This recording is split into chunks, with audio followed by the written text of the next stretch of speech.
Hello అండి, అందరికీ welcome to our channel Dimple's cooking. ఈరోజు రెసిపీ వచ్చేసి పెసరపప్పు పాలకూర అండి. పెసరపప్పు పాలకూర కర్రీ నేను చెప్పే టిప్స్తో వండితే చాలా టేస్టీగా ఉంటుంది అండ్ తొందరగా అయిపోతుంది. కుక్కర్ అవసరం లేదు అండి, సింపుల్గా చేసేసుకోవచ్చు. మీరు నా వీడియో కనుక ఫస్ట్ టైం చూస్తున్నట్లయితే లైక్ చేయండి, షేర్ చేయండి. మరిన్ని వీడియోస్ కోసం ఛానల్ సబ్స్క్రైబ్ చేసుకోండి. ముందుగా ఒక బౌల్ తీసుకొని అందులో మనం కట్ చేసి పెట్టుకున్న పాలకూర మొత్తం కూడా 2-3 సార్లు కడగండి. ఎందుకంటే అందులో డస్ట్ ఉంటుంది కదా అండి, కడిగేసి పక్కన పెట్టేసుకోండి. ఇప్పుడు 1 కప్పు పెసరపప్పు తీసుకుంటున్నానండి. దాన్ని మంచిగా 2-3 సార్లు కడిగేసి ఒక హాఫ్ అన్ అవర్ పాటు కంపల్సరీ నానబెట్టుకోండి, తొందరగా ఉడికిపోతుంది అన్నమాట. ఇప్పుడు స్టవ్ ఆన్ చేసి బౌల్ పెట్టుకొని అందులో 2 టేబుల్ స్పూన్ల ఆయిల్ వేసుకోండి. దీంట్లో మనం హాఫ్ అన్ అవర్ నానబెట్టుకున్నాం కదండి పెసరపప్పు, దాన్ని వేసుకొని ఇలా నానబెట్టుకోవడం వల్ల తొందరగా ఉడికిపోతుందండి. ఇప్పుడు ఇందులోనే చిటికెడంతా పసుపు వేసుకోండి. పసుపు వేసుకొని మొత్తం అంతా కూడా కలిపేసుకోండి. కలుపుకున్న తర్వాత ఇప్పుడు ఇందాక మనం పక్కన పెట్టుకున్నాం కదండి కడిగి పాలకూర కూడా అందులో వేసేయండి. పాలకూరలో ఉండే వాటర్ సరిపోతుందండి, మళ్ళీ వాటర్ అస్సలు యాడ్ చేయకండి.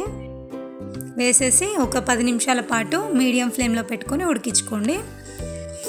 చూసారు కదండి, 10 నిమిషాల్లో పెసరపప్పు పాలకూర ఆల్రెడీ ఉడికిపోయిందండి. పెసరపప్పు నానబెట్టుకోవడం వల్ల మనకు పప్పు అనేది తొందరగా ఉడికిపోతుంది, టైం కూడా చాలా సేవ్ అవుతుందండి.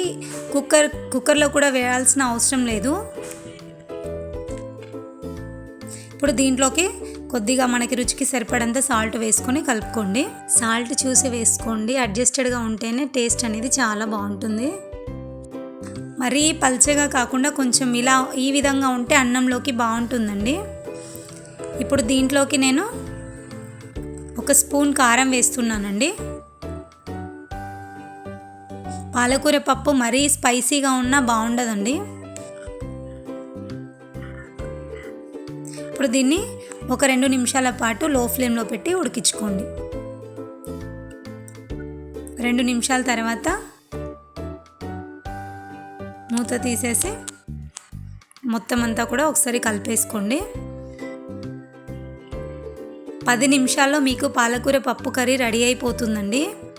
ఇప్పుడు దీన్ని మనం పోపు చేసుకుందామండి. ఇప్పుడు తాలింపుకి నేను 2 green chilli and 1 medium size onion cut చేసుకుంటున్నానండి. మీరు రెడ్ చిల్లీ కూడా వేసుకోవచ్చండి. రెడ్ చిల్లీ వేసుకుంటే ఇంకా టేస్ట్ చాలా బాగుంటుంది. నా దగ్గర టైంకి లేదండి, అందుకోసం అని చెప్పి నేను గ్రీన్ చిల్లీ వేస్తున్నాను. దీంట్లోకి 5-6 వెల్లుల్లి తీసుకొని దంచుకోండి. ఇప్పుడు స్టవ్ ఆన్ చేసుకొని బౌల్ పెట్టుకొని అందులోకి ఒక 2 టీ స్పూన్ల ఆయిల్ వేసుకోండి. దీంట్లోకి 1/2 టీ స్పూన్ జీలకర్ర, 1/2 టీ స్పూన్ ఆవాలు వేసుకోండి. ఆవాలు జీలకర్ర ఫ్రై అయిన తర్వాత దాంట్లోకి మనం ఇందాక కట్ చేసి పెట్టుకున్నాం కదండి గ్రీన్ చిల్లీ ఆనియన్స్, వాటిని ఆయిల్లోకి వేసేసుకొని ఫ్రై చేసుకోండి. నేనైతే పెసరపప్పు పాలకూర కర్రీ ఇలా వండుతాను, మీరు ఎలా వండుతారో కామెంట్ చేయండి. ఇలా కలుపుకొని మూత పెట్టేసుకొని లో ఫ్లేమ్లో 1 నిమిషం ఫ్రై చేసుకోండి. ఇవి ఫ్రై అయిన తర్వాత ఇందులోనే వెల్లుల్లి పేస్ట్ వేసుకోండి. అల్లం వేయకూడదండి, అల్లం వేస్తే టేస్ట్ మొత్తం చేంజ్ అవుతుంది. ఇప్పుడు దీంట్లోకి 1/2 టీ స్పూన్ పసుపు వేసుకుందామండి. పసుపు వేసుకొని మొత్తం అంతా కలిపేసుకుందాం ఒకసారి.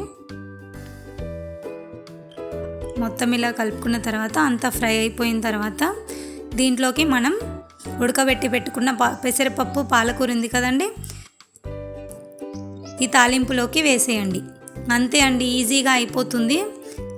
చిన్న చిన్న టిప్స్ యూజ్ చేస్తే ఈజీగా అండ్ టేస్టీగా పెసరపప్పు కర్రీ 10 నిమిషాల్లోనే రెడీ అయిపోతుందండి.